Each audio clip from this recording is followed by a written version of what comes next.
Are now joined by senior Southern Africa researcher Dewa Mavingo on the line from The Hague. Dewa, thank you so much for joining us. What's the main purpose of this debate? Thank you for having me. The key point that South Africa has put forward for withdrawal has been a purported conflict in terms of its obligations under the ICC and obligations for being a peace broker in terms of the granting of immunity to sitting heads of state. But here in The Hague, there has not been, that mass exodus of states from the ICC as we had initially feared.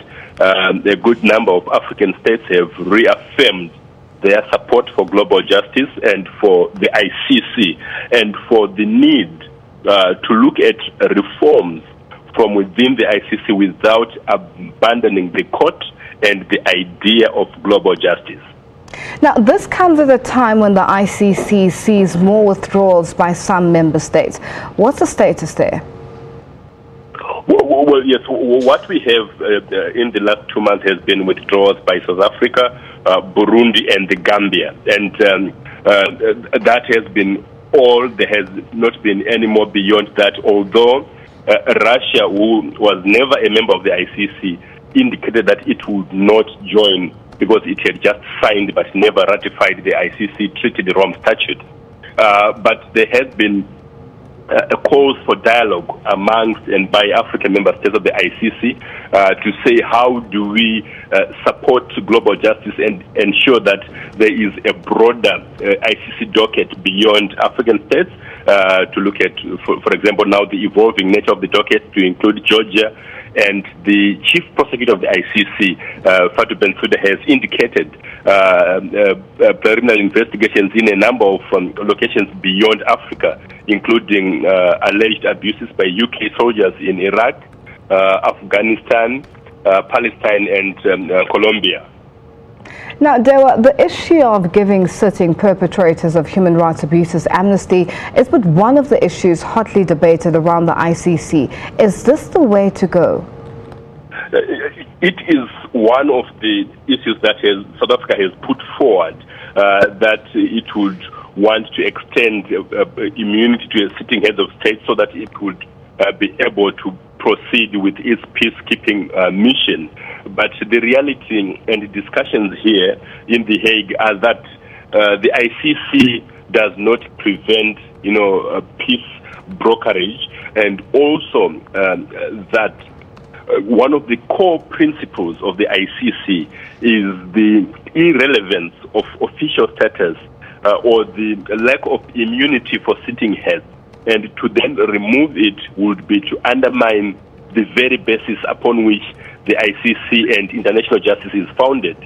And therefore, there have been calls to say that the ICC member states should not trade away justice in the face of withdrawals, but should remain resolute and insist that there can be talk about improving the mechanism of the ICC from within, but without moving away from the core principles, including that there is no immunity for sitting leaders.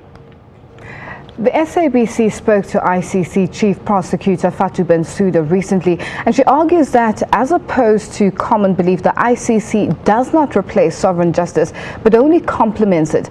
Are these some of the discussions entertained? Yeah, absolutely, and to say that the understanding of the ICC should be that it is a global court of last resort, which complements domestic and regional jurisdictions, and would only be activated in cases where states are unable or unwilling to act themselves. So this is the idea that is there, that the ICC is not replacing domestic or regional institutions, but is there to complement, and that there is need to strengthen domestic and regional courts.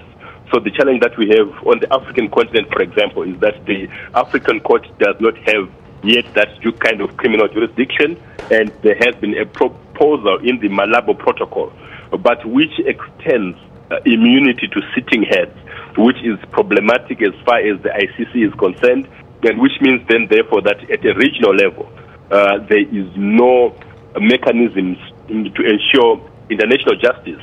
And therefore, what is needed ideally is to ensure that we have more platforms for justice and not less, and that the ICC remains a guarantor of international justice and a global court of last resort.